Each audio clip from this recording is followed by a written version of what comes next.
You could see through the walls. That is the first thing you need to understand about what Patrick Kells built in the backlot off South Park Avenue in Buffalo in the fall of 2008, because everything else, the physics, the temperature readings, the 4 winters of documented data, follows from that one fact. The walls were clear plastic. You could stand outside in 14 below zero wind off Lake Erie and look directly through the shelter walls and see the sleeping bag inside, and understand with complete certainty, in the way you understand things that are visually obvious, that this could not possibly be keeping anyone warm. You would be wrong by 58 degrees. Patrick was 46 years old.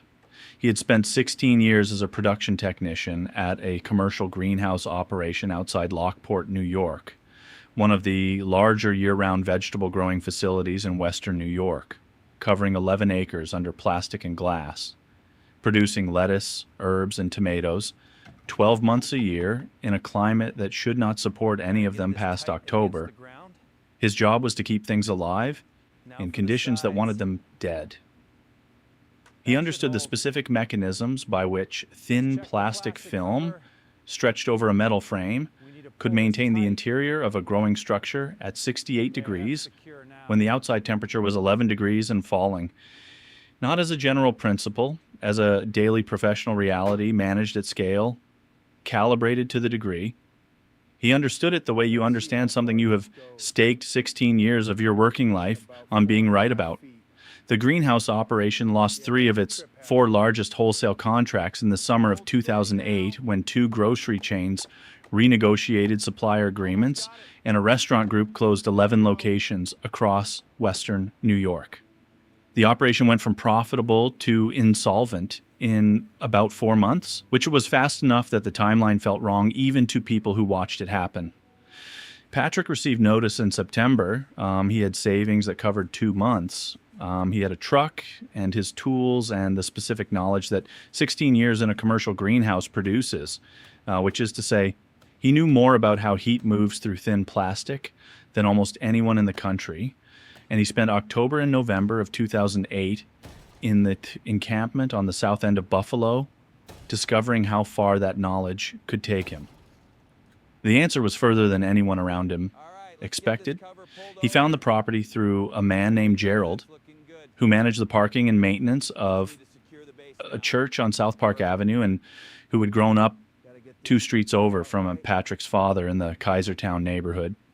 Gerald gave him access to a flat concrete pad at the back edge of the church lot that was screened from the street by a storage building, and that got direct southern exposure from 9 in the morning until 3 in the afternoon on clear days.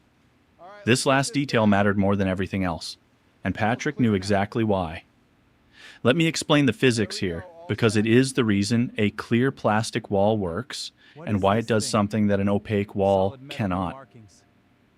When sunlight passes through glass or polyethylene film, it enters as shortwave radiation, the visible wavelengths of the solar spectrum that plastic allows through easily. When that shortwave energy strikes a dark surface inside the shelter and gets absorbed, the surface converts it to heat, which it then emits as long-wave infrared radiation. The critical difference between those 2 types of radiation is that polyethylene film, while mostly transparent to shortwave, is significantly less transparent to longwave. The heat that the interior surface radiates back outward cannot leave as easily as the sunlight that created it entered. The energy accumulates inside the structure. That accumulation, not a heater, not a fire, not any combustion at all, is the mechanism by which a greenhouse works. Patrick had explained this principle to farm operations managers, to equipment suppliers, to new technicians learning the greenhouse production process, dozens of times over 16 years. He had always explained it with reference to plants. In November of 2008, standing on a concrete pad in Buffalo with a roll of 6 mil polyethylene film and a set of metal hoops salvaged from a decommissioned high tunnel at his former employer's facility, he explained it to himself. He spent 4 days building the structure. The hoops went into the ground first. He drove them with a post driver he borrowed from Gerald and formed an arch, roughly 14 feet long by 7 feet wide and 5 feet tall at the center. Over the hoops, he stretched a double layer of the polyethylene film, separated by a small air gap, maintained by tension on the outer layer. The double layer was the part that most commercial operations understood, but that most people building improvised shelters did not think about. A single layer of polyethylene film provides almost no insulation. Its R value as a single membrane is approximately 0.8, barely more than open air. Two layers with a trapped air gap between them function as a primitive double-pane system. The air gap, once trapped and still, is the insulation. The film surfaces create boundaries, R value of the two-layer system, approximately 2.0, not remarkable by construction standards, but combined with the solar gain on clear days, sufficient.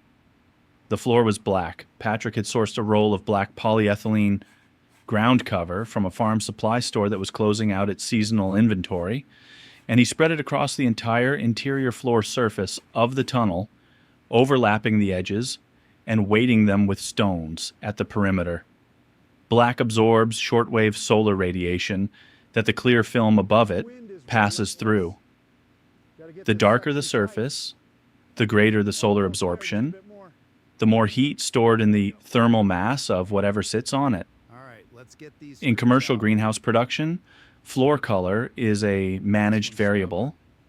Patrick managed it. The sleeping platform he built from salvaged pallet lumber, elevated 6 inches off the black ground cover on wooden blocks, with a sheet of foam board between the platform surface and the lumber. That foam board mattered. It took him a week to understand why, and the week it took him is worth describing, because it is the most honest part of this story. For the first 7 nights, he slept cold. Not hypothermia cold, not dangerous cold, but uncomfortable cold. The kind that wakes you at 2 in the morning and keeps you from going back under. And when he checked the readings, thermometer mounted on the north interior surface, checked at midnight and at 5 in the morning. The interior temperatures were holding 9 to 12 degrees above outside air temperature on the nights when it was clear and the floor surface had charged during the day. On cloudy days with no solar gain, the differential dropped to 5 or 6 degrees. Better than no shelter. Not what he knew the structure was capable of. He went through the diagnostic the way he went through every thermal problem at the greenhouse operation, systematically, from the surfaces inward. Walls, film integrity intact, no infiltration gaps. Ends, north end sealed, south end had a doorway he had covered with a double layer of film flap. Ceiling, adequate floor. And there it was. The concrete pad underneath the structure was acting as a heat sink. The wooden pallet platform was in direct thermal contact with the concrete below it through the wooden legs, and the concrete was drawing heat downward out of the sleeping space at a rate the solar gain was not fully replacing. He had insulated the walls and the ceiling and had forgotten that the floor beneath his platform was concrete that wanted to be cold and had an unlimited capacity to pursue that goal.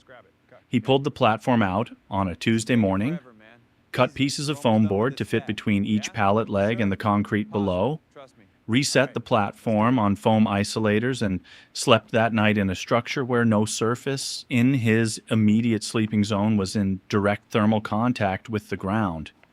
The thermometer at 5 in the morning, 41 degrees. Outside, 17 below zero, a 58-degree differential, maintained overnight with no heat source, no combustion, nothing but the heat the floor surface had stored from 3 hours of clear afternoon sunlight and his own body warmth in a space small enough for that warmth to matter. He wrote the reading in his notebook and did not underline it because he had known it was coming. The diagnosis had been correct. The correction had worked. The system performed as the system was designed to perform. I want to stop here and ask you something that I've been thinking about since I first heard this story. Patrick spent 7 nights sleeping cold before he found the problem. 7 mornings of notebook entries that said the readings were insufficient and that he knew something was wrong but hadn't found it yet. 7 days of people in the camp walking past his clear plastic tunnel and saying what they'd been saying since he built it.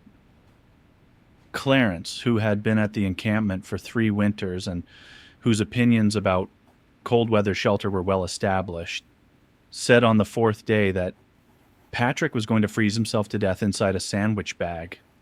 He said it without malice, which made it harder to receive than if he'd said it with some.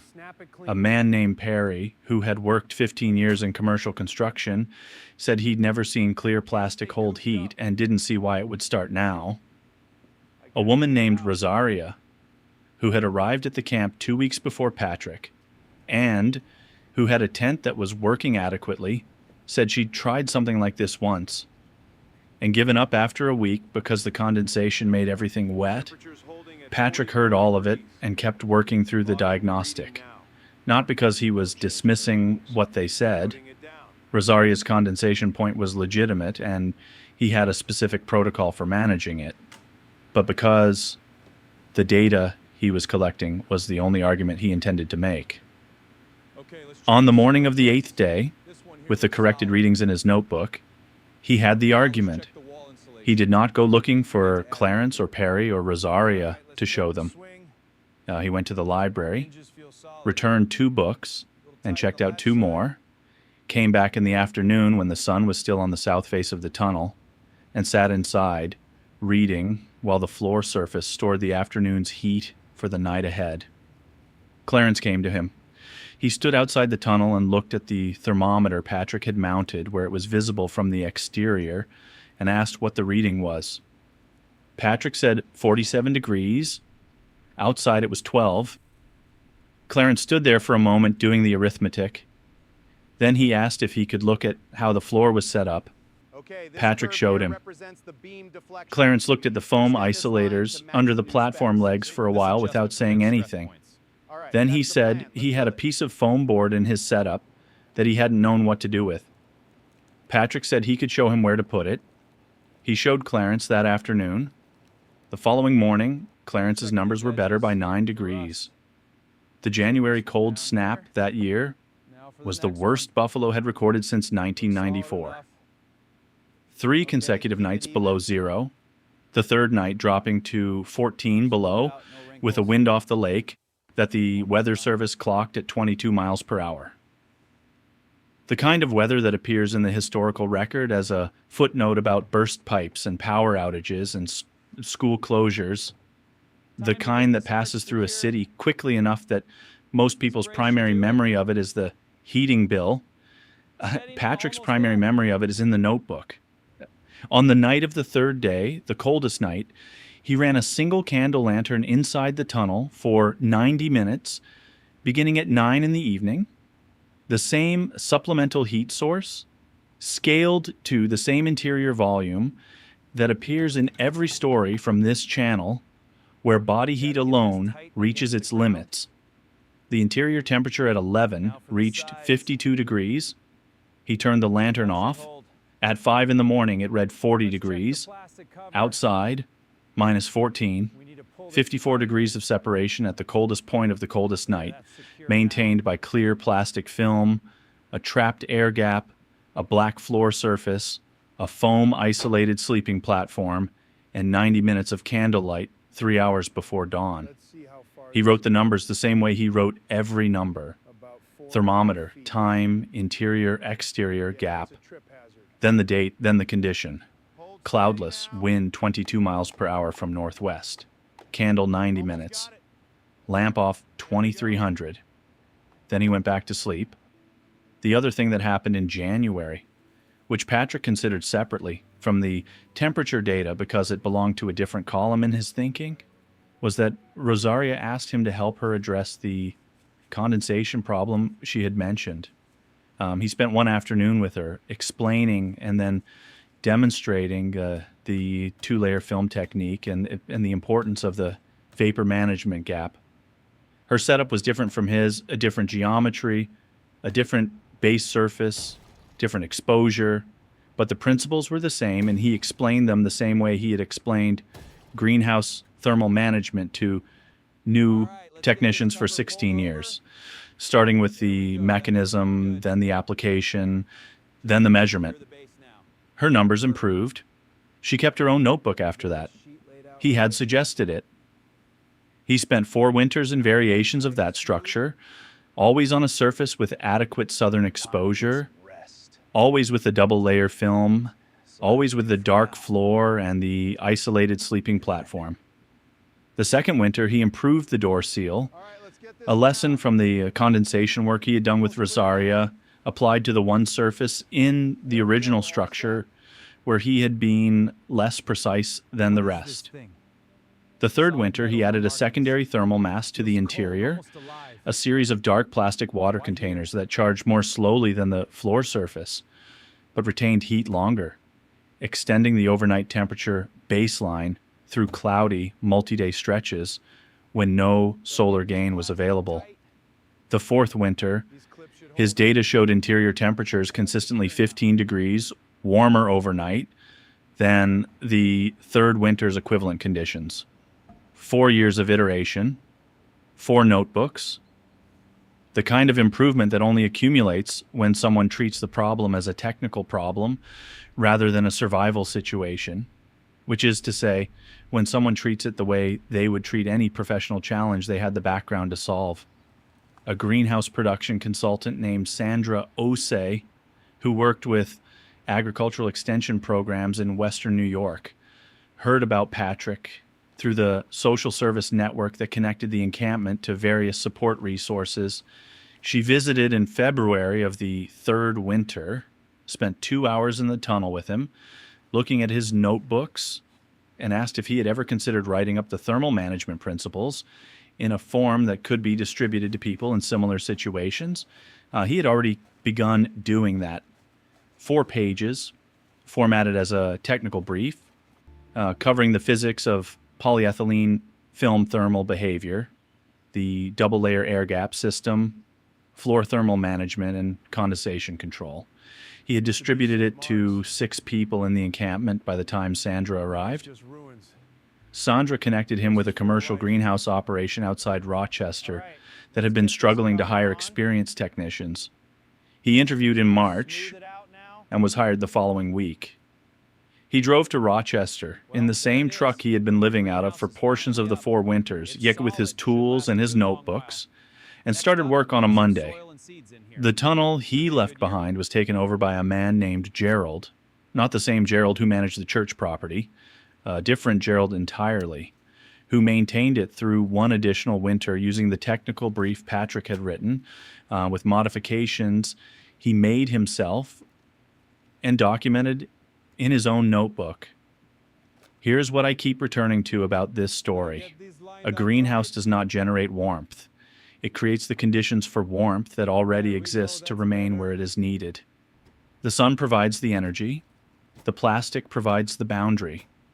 The warmth itself, the conversion of solar radiation to heat, the emission of infrared from warm surfaces, the slow release overnight of energy stored during the day. That is physics doing what physics does, indifferent to whether it's serving a tomato plant or a person trying to get through a Western New York winter. Patrick had created those conditions for plants for 16 years. He had watched tomatoes fruit in January inside polyethylene film when the temperature outside was single digits. He had watched lettuce grow under plastic in February, while the parking lot outside the greenhouse was 3 inches of ice. He had understood, in a professional and daily and completely non-dramatic way, that thin plastic film could maintain conditions for life in temperatures that should not support it. In November of 2008, he applied that understanding to himself. He did not need to invent anything. He did not need to discover anything. He needed to recognize that the problem in front of him, how does a person stay warm through a buffalo winter with no resources, was the same class of problem he had been solving professionally for 16 years. The solution was not identical, but the mechanism was. The plastic does not know what it is keeping warm. It only knows what it does, and what it does is hold the boundary between the warmth that life generates and the cold that wants to take it. Patrick knew how to hold that boundary. He had been doing it his whole working life. If this story found you at the right time, the Street Survival Solutions Field Guide is in the description below. The physics behind passive solar shelter, thermal management in small enclosed volumes, condensation control, and floor insulation sequencing, written before you need it rather than during. There is another story on this channel about someone who used a completely different approach to the same problem. It is there when you are ready for it. They're brittle. Just the top ones, they'll hold. Fine, but you carry them. Deal.